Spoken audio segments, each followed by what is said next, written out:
It's coming 17 wasting.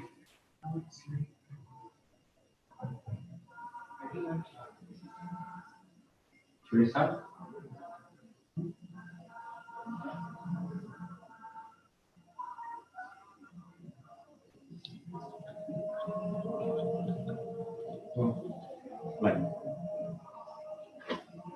Hare Krishna. Welcome everyone for today's session. Today's title of the session was The Key to Happiness. So as we had discussed in the last two sessions, just to refresh a bit, one common factor that all of us, irrespective of the gender, age, country, race, religion, caste, and whatever our individual belief systems are, whatever our value systems are, irrespective of any of these factors, we all are looking for one common thing, that is to be happy in our lives. In fact, if you see each of our activities that we do, the activities that we want to avoid, everything is centered around one common aspect, that is how to be happy and how to avoid distress. So in other words, if something is going to cause distress, if we are going to foresee that this is going to cause distress, suffering, so then we'll avoid them.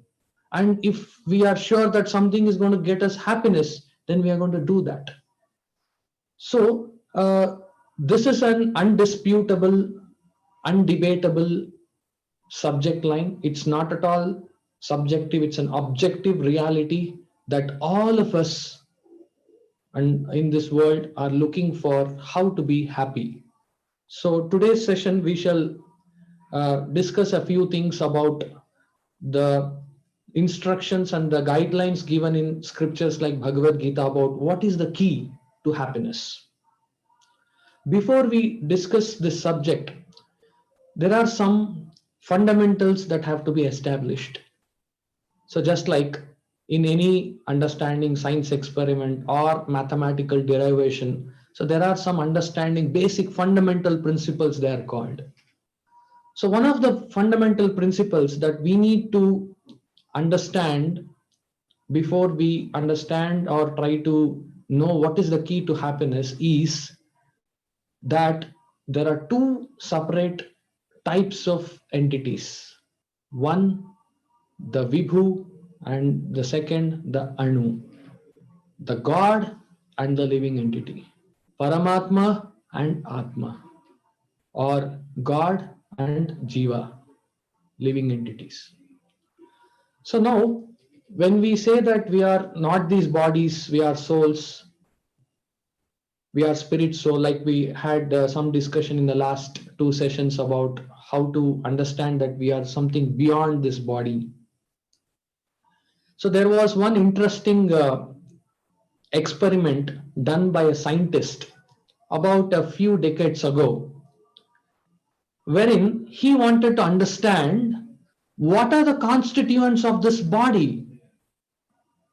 So these bodies that we are referring to, they are doing some great things, great inventions, discoveries, scientific advancement, technological advancement, huge skyscrapers, so many things that we see around us. All these are made by people. A lot of invention is happening. A lot of experiments are happening.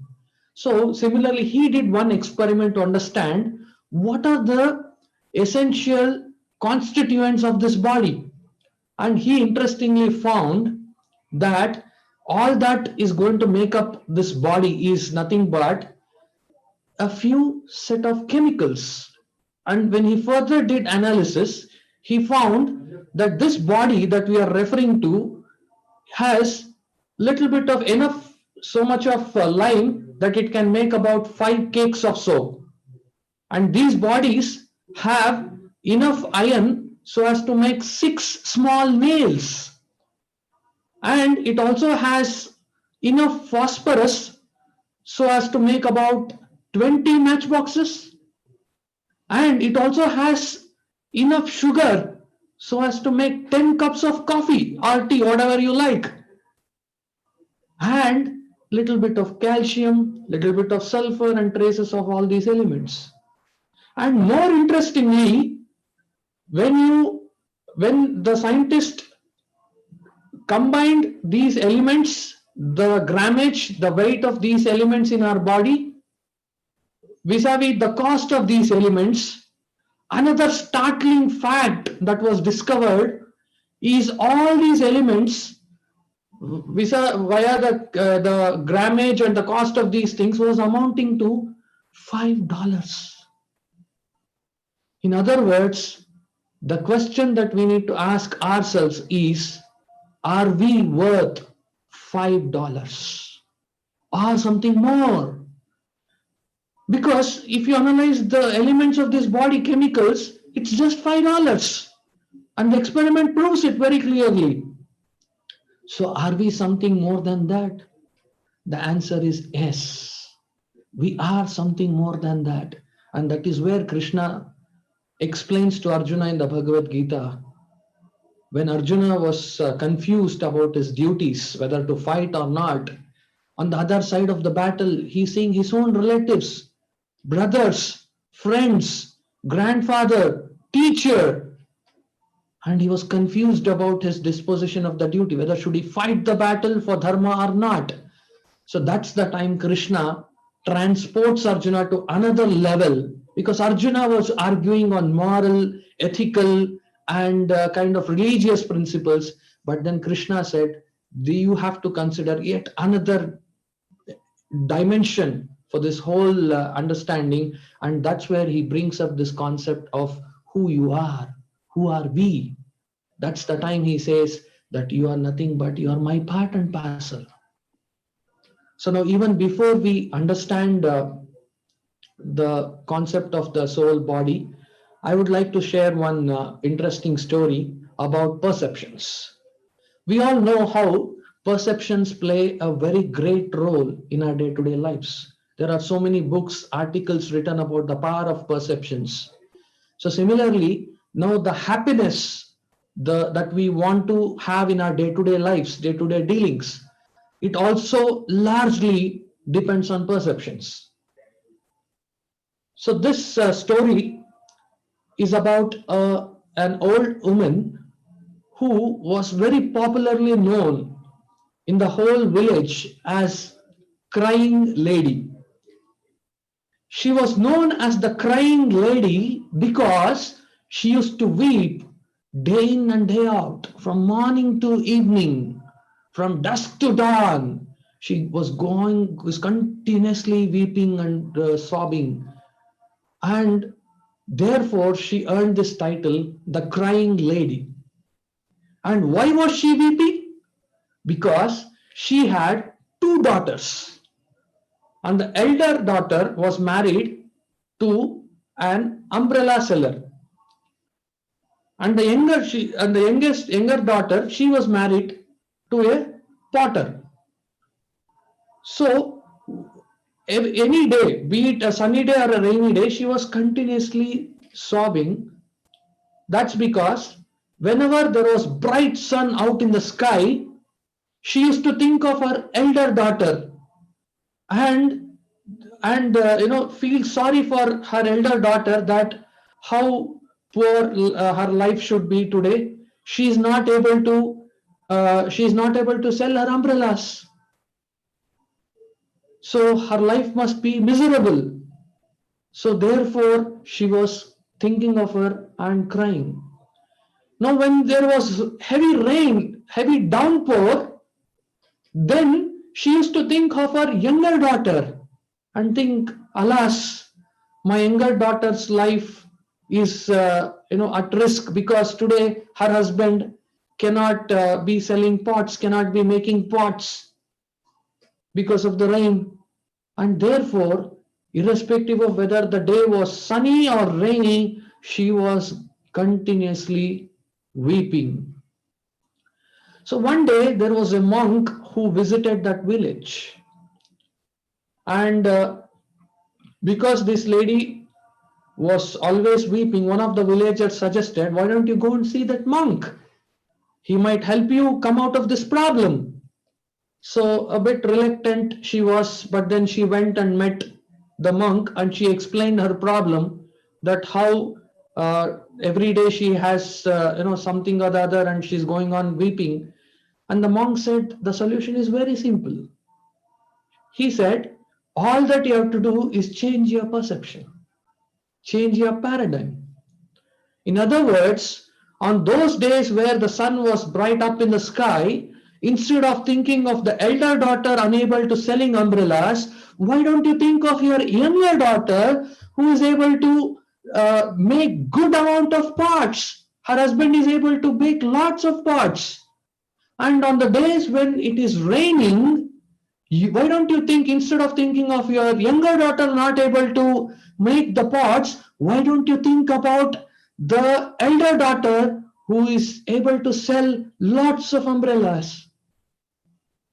So in other words, it was a small paradigm shift, but that changed the life of this crying lady. And from then onwards, she started smiling every day, and she was popularly now known as the smiling lady. So all that happened to her was a shift of paradigm. That's the paradigm shift. So now similarly, when we are talking of happiness, when we say, can I understand how to be happy in my life?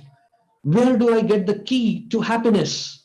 When we are in such quests, the paradigm is how to keep this body happy. So there has to be a shift in the paradigm. The happiness is something connected to the soul, that is to us, to the beings within this body. The happiness is a symptom of dehi and not the deha. Deha is the body. Body is just like a vehicle. So you may, if you go on feeding nice foods to the body, the vehicle, you may temporarily feel good, but then the soul has to feel that happiness. So therefore, this brings us to the point that there is something called body, there is something called soul. That is us, living entities. What we are referring to us is nothing but the soul. And this is further elaborated by Sri Krishna in Bhagavad-Gita, where he says that Sarva Yonishu Kaunteya Murtayanti Sambhavanti Yaha Tasam Brahma Mahad Yonir Aham Bija Pratapita. He's saying that you all are nothing but my sons. I am your seed-giving father. Sarvasya chaham hridisannivishtaha. I am seated in everyone's heart. So therefore, even in the Bible, it said man is made in the image of God. So now, the very fact that we are the spirit souls, now if we do not recognize this fact, that will be the cause of distress. In other words, when we say I want to be happy, the desire is all right because that desire is the constitutional position of a living entity. In other words, we all are made to be happy always. That is why we are seeking that. It's an intrinsic nature of the living entities. It's our birthright, the way you call birthright. So we are meant to be happy. So then it may bring us to a logical question. So then why are we not happy? So if you say that happiness is the constitutional position of a living entity, then why are we not happy? So this, the Shastras explain, just like the son of a rich father. So when he is with the father, he is enjoying all his riches, his wealth, the servants, the facilities, all the ambience, the house, the vehicles, the wealth, everything is inherited from the father. But the very same son, when he gets disconnected from the father, so then he also gets disconnected from all the opulences created by the father.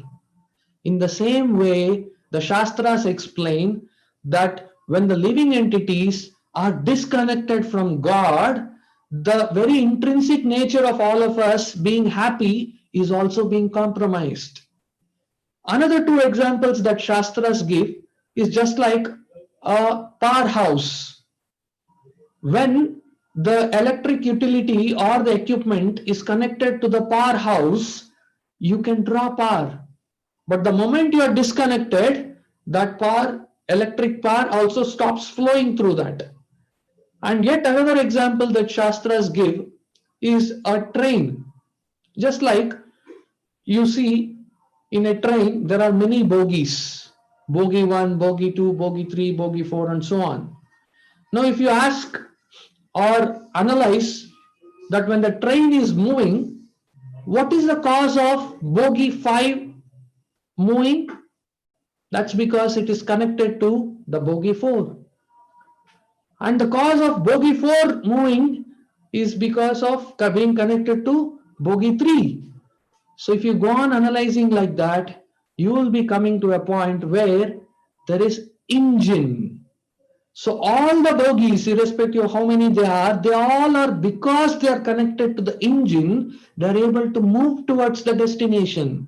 The moment they are disassociated from the engine, they stop moving. So similarly, the Shastras say that the engine or the powerhouse or the rich father is none other than the God. So when we are disconnected from God, then we also stop inheriting his opulences, like that of a son getting disconnected from a rich father, or the bogies stop moving towards the destination, that is in our case to be happy, when we disassociate from God. Now, one may ask a question, what is the source of engine's movement? How is that engine is moving? Okay, engine is causing all the other bogies to move, but what is making engine to move? So, in other words, we are trying to say that we have to be connected with God and then we will be happy. What is the source of God's happiness? That is what is explained in the Shastras. Ishvara Paramaha Krishna Satchid Ananda Vigraha Anadir Adir Govindaha Sarvakarana Karanam. Ishvaraha Paramaha Krishna. It means we all are trying to control to whatever extent we can. Somebody could be ruling the world, ruling the country. Somebody could be ruling a state. Somebody could be an entrepreneur controlling many employees in a company. Somebody could be a simple person just managing a house. Doesn't matter what we all are to some extent controlling the resources and people under our supervision. But Ishvaraha Paramaha, the supreme, the topmost controllers of all the Ishvaras, of all the controllers, who is that? Ishvaraha Paramaha Krishnaha. So Krishna or God is the topmost of all the controllers. And what is the nature of God? Satchid Ananda Vigraha. Vigraha means personality. And what are the qualities, features of this personality? Sat, Chit and Ananda. Sat is eternity, Chit is all knowledge, and Ananda, happiness. Anadir Adir Govindaha. So this brings us to that analogy of train, what we were discussing, that he is Anadi. Adihi. He is the Adi of all others, but has he got any other source beginning? He is Anadi. He is Anadi, but Adi of all others. Just like engine generates its power and also causes the power to move for all the other bogies. Similarly, Krishna himself is Anadi and he is the cause of all others. Sarva Karana Karanam. He is the cause of all causes. So bogie 3 was the cause of bogie 4. Bogie 4 was the cause of bogie 5. But what was the cause of all the bogies? It was the engine. So similarly, I have come into existence because of my father. My father came into existence because of his father. But who is the cause of all living entities? Sarva Karana Karanam. That is God. So here, Satchit Ananda Vigraha. So please note this point. The Shastras are explaining God is the powerhouse, storehouse of all the happiness that we want. In other words, all that we have to do is to get connected to God. In fact, these days, we very popularly use this term called yoga. What is the meaning of yoga? The Sanskrit word yoga means joining, linking. What is that joining or linking referring to? It is nothing but the soul, that is the Anu, coming in contact with the Vibhu, the living entity coming in contact with God, Atma coming in contact with Paramatma. So when we are able to connect with God, then we can also experience that happiness, because He is a storehouse of happiness. Satchid Ananda Vigraha. So just like when we are connected to the powerhouse, we can draw power. Similarly, the happiness that we are looking for, the key to happiness is being connected to God. So now one may ask, then does it mean that are we not connected to God? Now the Shastras explain, Krishna Bahirmukha Bhogavancha Kare Nikatastamaya Japatiya Dhare. In other words, today, if we are experiencing distress, that is because we have turned away from God. Krishna Bahirmukha. You are not facing Krishna. That means you are not linked towards Krishna. Krishna Bahirmukha Jiva. So now why did the living entity turn away from God? Because he wanted Bhogavancha Kare. We wanted to enjoy independent of the Lord. So enjoyment is not illegal. Wanting to be happy is not something abnormal. It's very much normal, because that's our constitutional activity, constitutional quality. But to be happy in disassociation of the Lord is the problem. Because we tried doing that, we are unable to experience that real happiness. Just like, to give you a kind of an example, even in the state, for example, there are state laws. So suppose the state law is to drive towards the left in our country. So now when somebody starts driving on the right, he is violating the law of land and he is punishable. So that means he will not be able to ride smoothly and he will come across so many obstructions. Similarly, when we do not follow the laws of God, when we start getting disconnected with God, so then we do not experience that happiness which we would have otherwise derived by being in contact with God. So the Shastras give an example that just like gold, a particle of gold. When you take a particle of gold and compare it with a gold mine, a particle of gold has all the qualities of a gold mine. So the only difference is quantity. Qualitatively, the particle of gold is the very same as that of the gold mine. Or for another example, a drop of water and the ocean. So now when you take the drop of water and analyze for its constituents, chemical composition, that will be the same as the chemical composition of water as a whole body, whole ocean. So but the difference is it's a drop and it's an ocean. So similarly, the Shastra says living entities, just like Krishna's qualities to be happy, Satchidananda Vigraha, the living entities are also designed to be happy. But that will be achievable when we are in contact with God, when we disassociate ourselves, when we separate ourselves, just like a son getting separated from a rich father, then we are also losing out the riches of the father, and in this case, the intrinsic nature of the jiva, that is to be happy.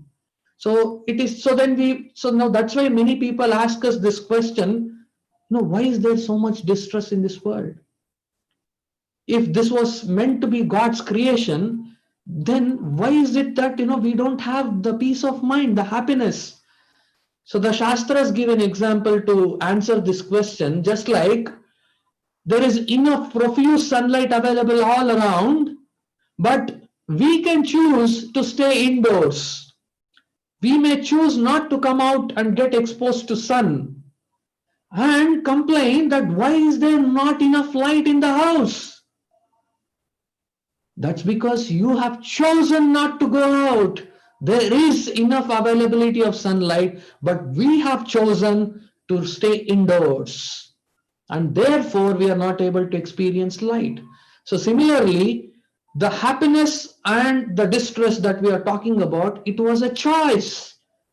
It was our own choice that we decided to get disassociate from the Lord because we wanted to enjoy independent of Lord's company, independent of God's company, and therefore we are experiencing this distress.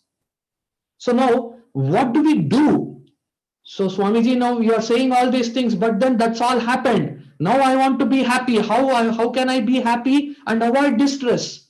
So then that brings us to the point called constitutional position. The Shastras explain, Srila Prabhupada gives an example, just like there is sugar. Now what is that intrinsic feature or a quality of sugar? That is to be sweet. What is the intrinsic quality of chili? That is to be hot, pungent. What is the intrinsic quality of water? Is liquid state, to flow. So now if you analyze any of these examples of sugar or chili or water, now if there is, can we imagine of sugar that does not have sweetness? If I give you something called sugar, and if that is not sweet, the immediate response that we would give is, no, this is not sugar.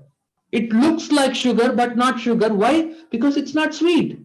So in other words, sweetness is a characteristic feature or the intrinsic feature of sugar. Similarly, being pungent is the intrinsic quality of chili. Now water, by naturally, it is liquid state. Yes, we may artificially refrigerate it, it may be converted into a solid state, that's a different matter. But by nature, it is liquid.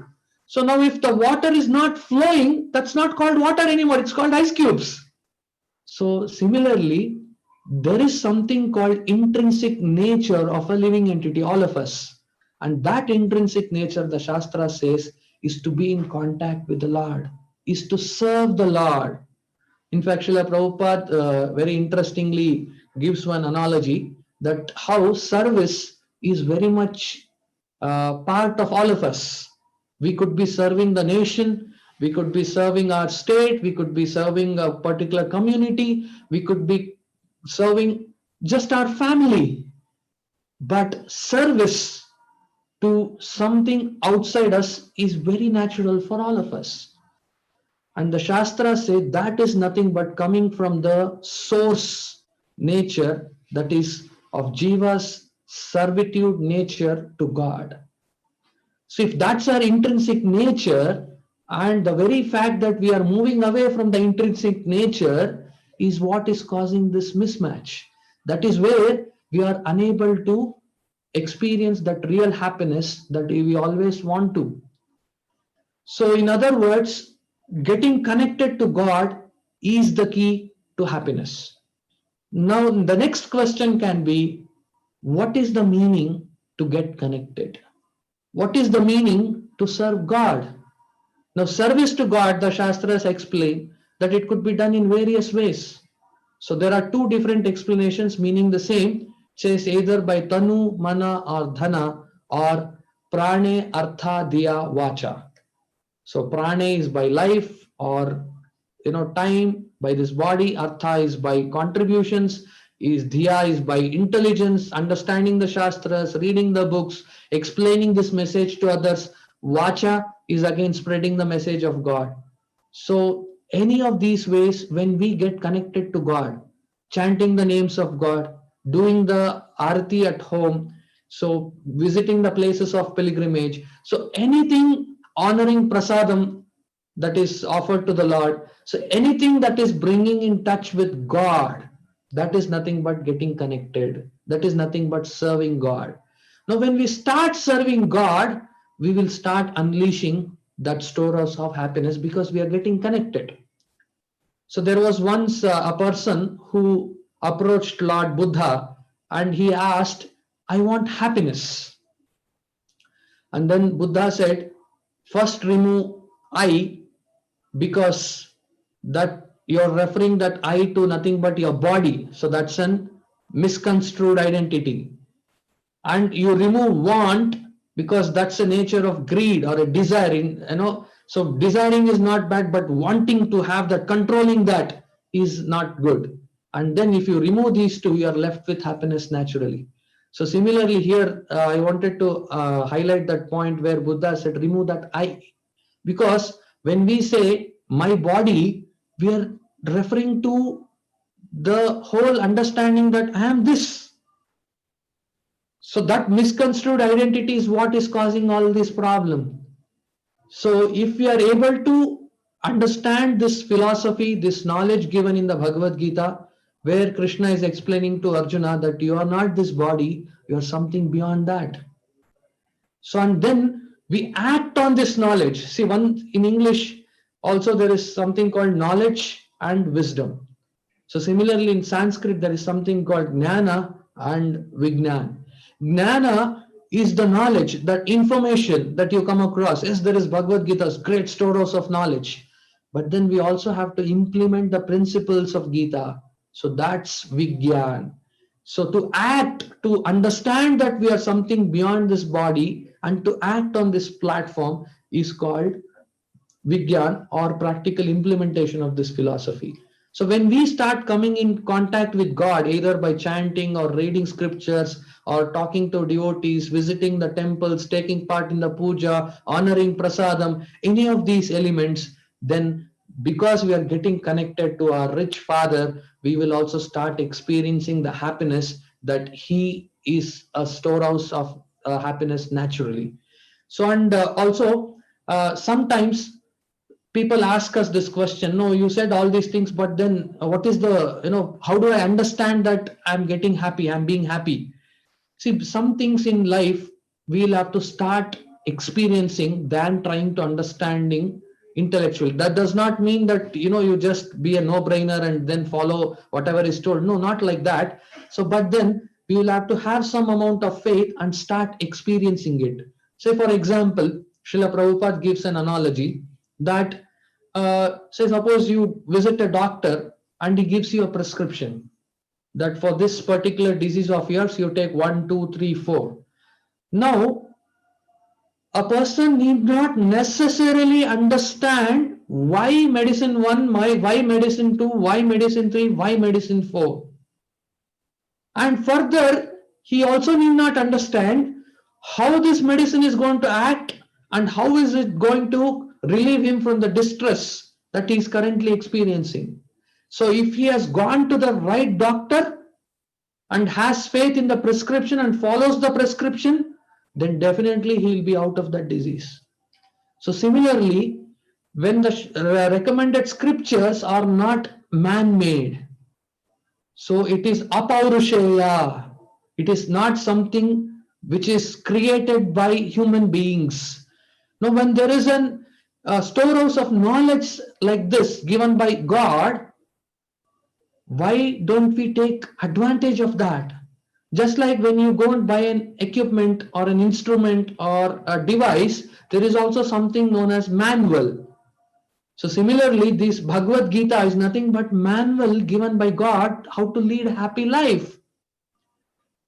So we all understand, we all want to be happy.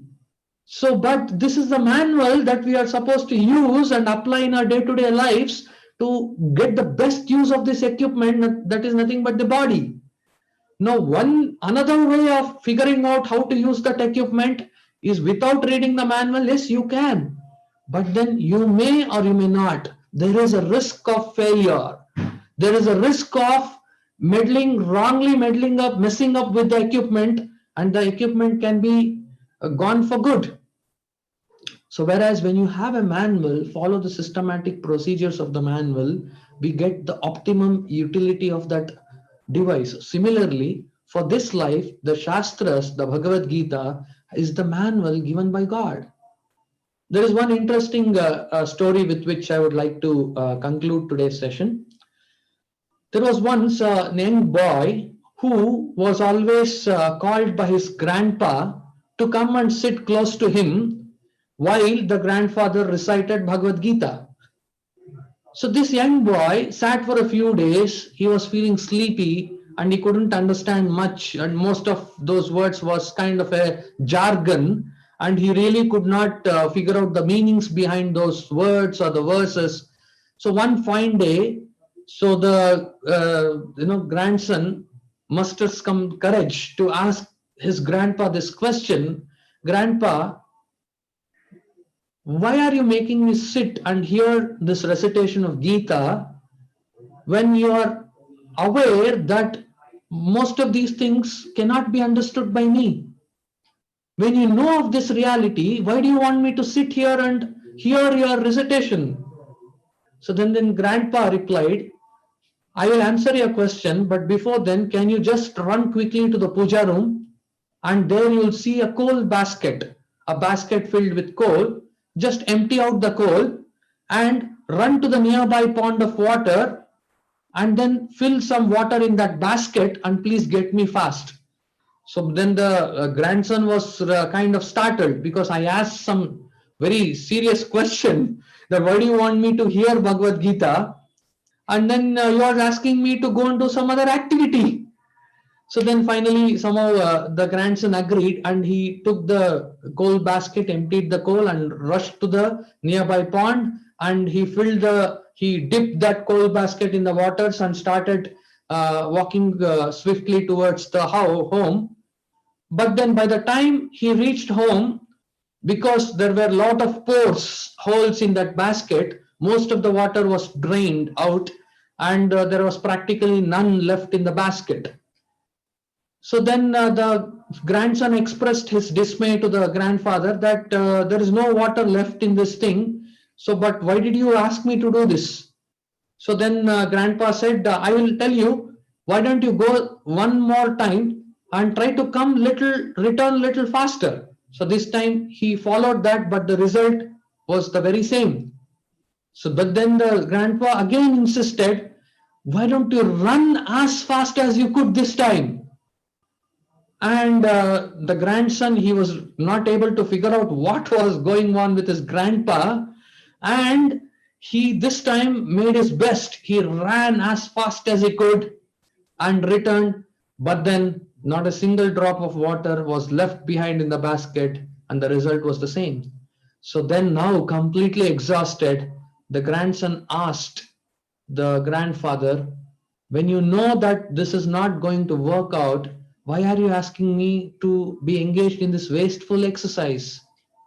So then the grandpa said, this is where I would want to answer to both of your questions. One is, why did you do this activity? And the second was your former question, why do you want me to hear Gita, although although you know that I can't understand? So the grandpa said, look, my dear grandson, although I knew that you cannot contain water in the basket, I still asked you to do this for 3 times, because every time you just have a closer look at the coal basket. Can you find any change? Yes, replied the grandson. He said that earlier it was very dirty, very blackish, and all these things. But now, because I have dipped it in 3 times in the water, now it's bearing a fresh look. All those black stains and spots have been gone, and all of these things. So then, this is what the grandpa said. So this is what I wanted you to note, that although you could not contain water in the basket, but still there is a transformation happening to the basket. There is a transformation that has happened to the basket. So similarly, whether you understand or do not understand the Gita, when we make an attempt to do all of these things, then there is something called purification, cleansing of the heart. The Shastra says, Hridaya Grantihi. Right now it's all cluttered, not. So now if that has to get cleared, then we have to come in contact with God. So when we engage in activities like reading scriptures and chanting the names of God, we are coming in contact with the God who is the store of our house of happiness. And whether we understand the process or not, just like we may understand or not about the prescription of a doctor, because here the doctor, who is none other than God, has prescribed this medicine that is none other than Bhagavad-Gita. When we follow that, we can come out of our disease, which is distress. So in other words, the key for happiness is coming in contact with God with the help of chanting and reading and all of these associated practices of spirituality. So before we move on to the next part of the session, let's also try to implement the practical part of whatever we discussed or heard in today's session. So may I request all of you to sit erect and close your eyes. So let us now chant the Hare Krishna Maha Mantra for 21 times. As we have been discussing, this is the recommendation for this age in particular. For this age, Kali Yuga specifically, this is the recommendation. And chanting about 21 times every day is nothing more than 2 to 2.5 minutes. So we can all chant this mantra. Kindly close your eyes and sit erect, and please join along with me in chanting this Maha Mantra for 21 times. Hare Krishna, Krishna Krishna, Hare Hare, Hare Rama, Rama Rama, Hare Hare, Hare Krishna, Krishna Krishna, Hare Hare, Hare Rama, Rama Rama, Hare Hare, Hare Krishna, Krishna Krishna, Hare Hare, Hare Rama, Rama Rama, Hare Hare, Hare Krishna, Krishna Krishna, Hare Hare, Hare Rama, Rama Rama, Hare Hare, Hare Krishna, Krishna Krishna, Hare Hare, Hare Rama, Rama Rama, Hare Hare, Hare Krishna, Krishna Krishna, Hare Hare, Hare Rama, Rama Rama, Hare Hare, Hare Krishna, Krishna Krishna, Hare Hare, Hare Rama, Rama Rama, Hare Hare, Hare Krishna, Krishna Krishna, Hare Hare, Hare Rama, Rama Rama, Hare Hare, Hare Krishna, Krishna Krishna, Hare Hare,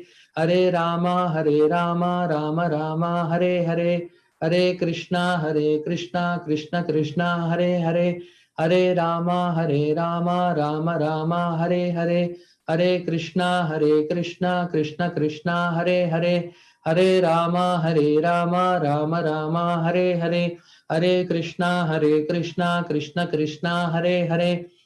Rama, Rama Rama, Hare Hare, Hare Krishna, Krishna Krishna, Hare Hare, Hare Rama, Rama Rama, Hare Hare, Hare Krishna, Krishna Krishna, Hare Hare, Hare Rama, Rama Rama, Hare Hare, Hare Krishna, Krishna Krishna, Hare Hare, Hare Rama, Rama Rama, Hare Hare, Hare Krishna, Krishna Krishna, Hare Hare, Hare Rama, Rama Rama, Hare Hare, Hare Krishna, Krishna Krishna, Hare Hare, Hare Rama, Rama Rama, Hare Hare, Hare Krishna, Krishna Krishna, Hare Hare, Hare Rama, Rama Rama, Hare Hare, Hare Krishna, Krishna Krishna, Hare Hare, Hare Rama, Rama Rama, Hare Hare, Hare Krishna,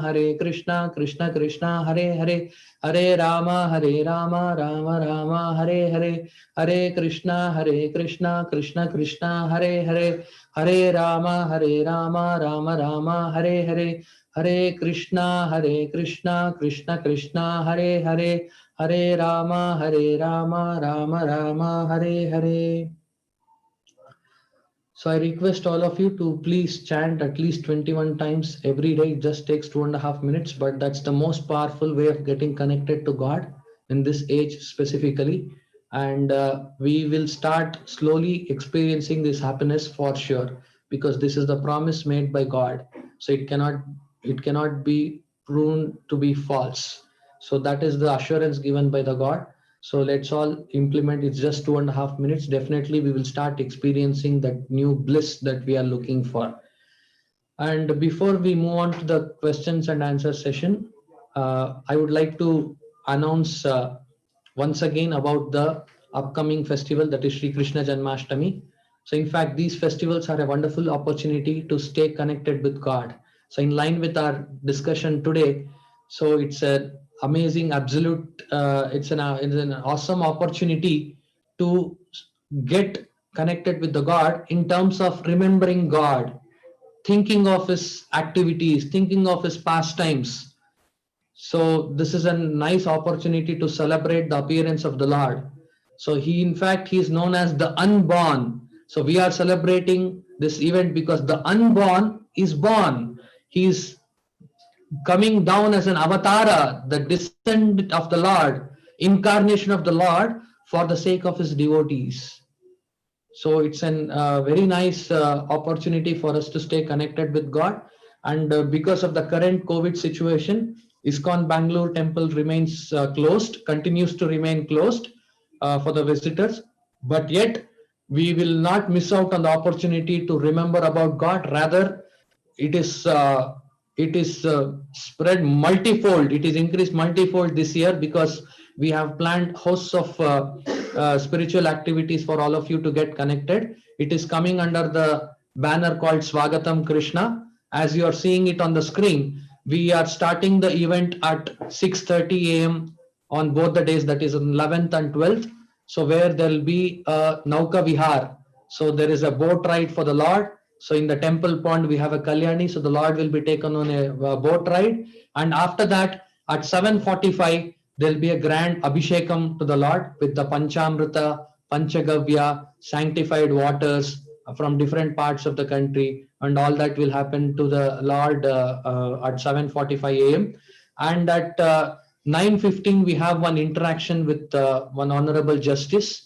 And then at 10 o'clock, we have the Magic of Little Krishna panel discussion.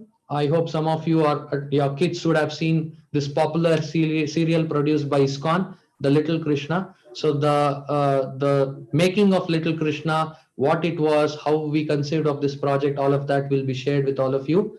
And then at 12 noon, you'll see a panel discussion with all the leaders of ISKCON across the country, and that is titled as Monks in a Metro. We use this title, Monks in a Metro, just like a monk who has sold his Ferrari. A monk is more of a spiritual term from the spiritual world, and Ferrari is something connected to the mainstream world. So when you bring together, so similarly here, or I have heard of a phrase called Buddha in traffic jam. So similarly, we thought, so monks in metro is what are we doing? We are preaching the principles of Gita, but then what are we doing in metro cities? So in other words, this panel discussion will talk about what were the circumstances and the things, how we all chose, the leaders of ISKCON chose to become monks. So that's an interesting panel discussion we have. And then at 4 p.m., there is one bhajan session by one of the popular singers of our country, Mr. Shri Anup Jalota. So we can hear Krishna bhajans from him for about an hour or so. And then followed by, we have Bharatanatyam dance. And then we have one musical performance by Kumari Surya Gayatri. So she's quite well known these days. And she'll be singing some song. Then we have Odishi dance performance. Then we have a panel discussion on No One Shall Go Hungry. So here we have UN World Food Program President, Mr. Mohandas Pai, and all of them joining for this panel discussion. Then again, we have Mahabhishekam at 8 p.m. and one rock music concert on Krishna songs by Mr. Harish Shivaramakrishnan from the popular Agam band. So on the 12th of August, that is on the Wednesday, similarly, we start the day with Nauka Vihar and Abhishekam to the Lord. And then after that, we have Madhu Pandit Das, the president of ISKCON, interacting with one Srivatsa Goswami of Vrindavan. And then we have a panel discussion on secrets of ISKCON kitchens.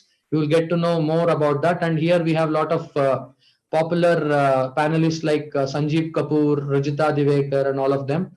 And then we have the continuation of the Monks in a Metro. Then we also have a continuation of Magic of Little Krishna.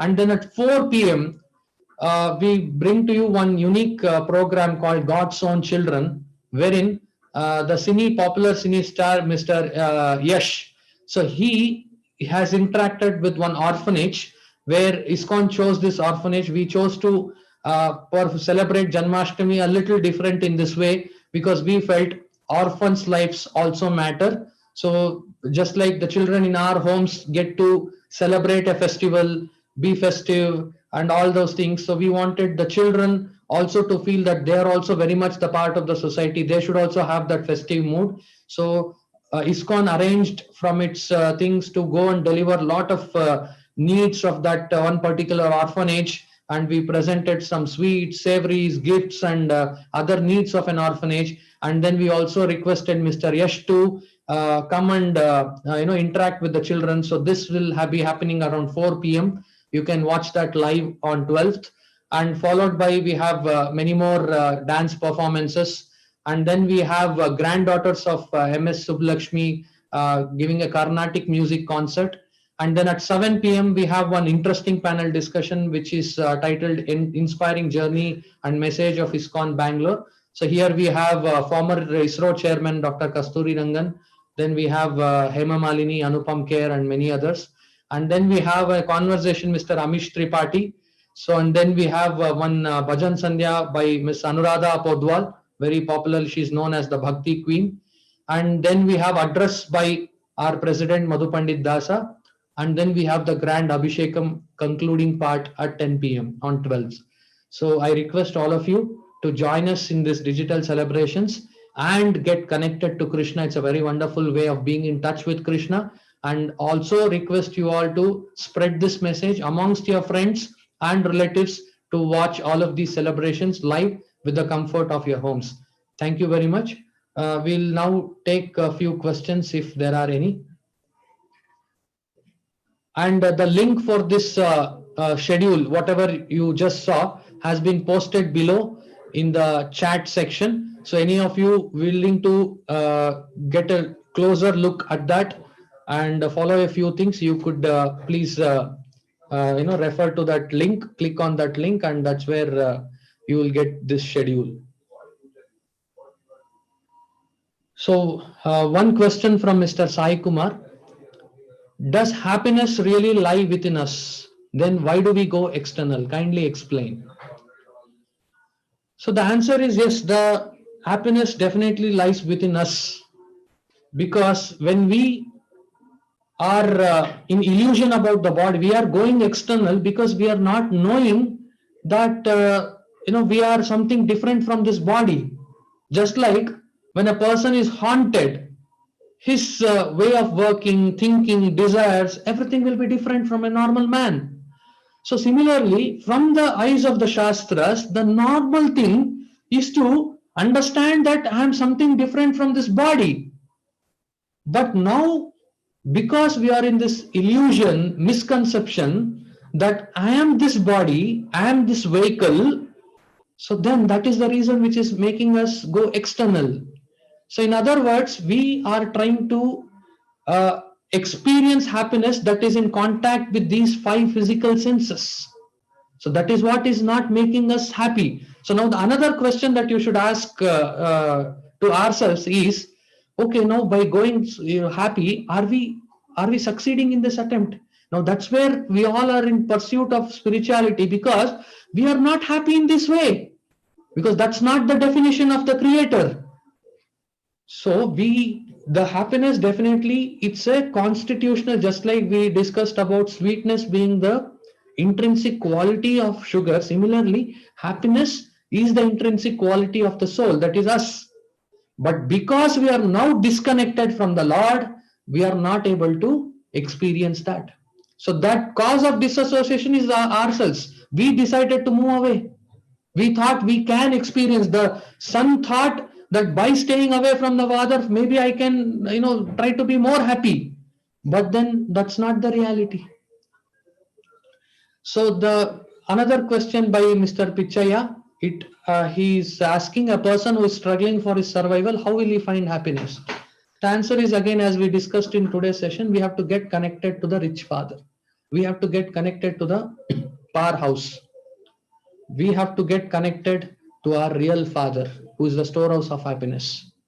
So when we do that, then definitely this struggle for survival will be transported, our perception will change. So like last time somebody was, last session also somebody was asking, so if you are able to realize that we are not these bodies, then will the distress experience to the body change? Yes, the quantum will remain, but your perception changes. Just like we discussed today about the perception of the lady, She started focusing, she did a small paradigm shift, and that solved her problem of crying whole life. So she started seeing happiness. So similarly, right now we are struggling because we are not in contact with God. Now we can find happiness, which is our intrinsic nature, birthright, by getting connected with God, by engaging in spiritual activities. Now that is the summum bonum of all the scriptures. And there is one more question, the last question from Mr. Karanth. Will happiness is different from person to person even after connecting with God?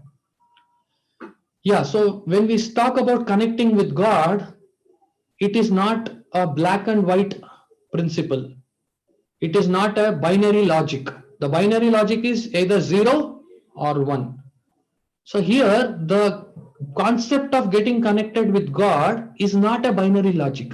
It is not like either are you connected with God or are you not connected with God. So we cannot answer these two questions like that. So connecting with God is a principle. So, and it has various, millions of grades, shades to it. So when we say we are connected with God, it does not mean you believe in God. What are the activities that you are doing? And those activities, with what faith are you doing? And to what extent are you doing? Again, when you say faith, there is again 1 million shades to it. So similarly, connecting with God is a gradual process.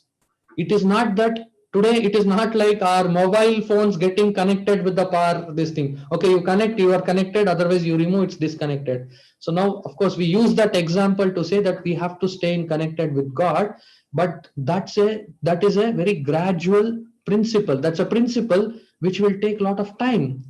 So that does not mean that you will experience happiness only in the future. No, you will start experiencing happiness to the extent that we are connected with God. That is where Krishna tells to Arjuna in the Bhagavad-Gita, Ye yatha mam prapadyante tam stataiva bhajamyaham. As you surrender, so shall I reciprocate.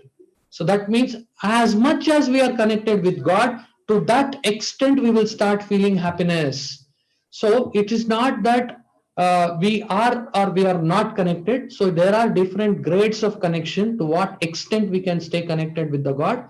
And therefore the answer to your question is yes, the happiness, although there could be, if you are analyzing between 100 people who are connected with God, happiness experienced by each of them is completely different from the other, because to what extent he has connected with God is completely different from the other person.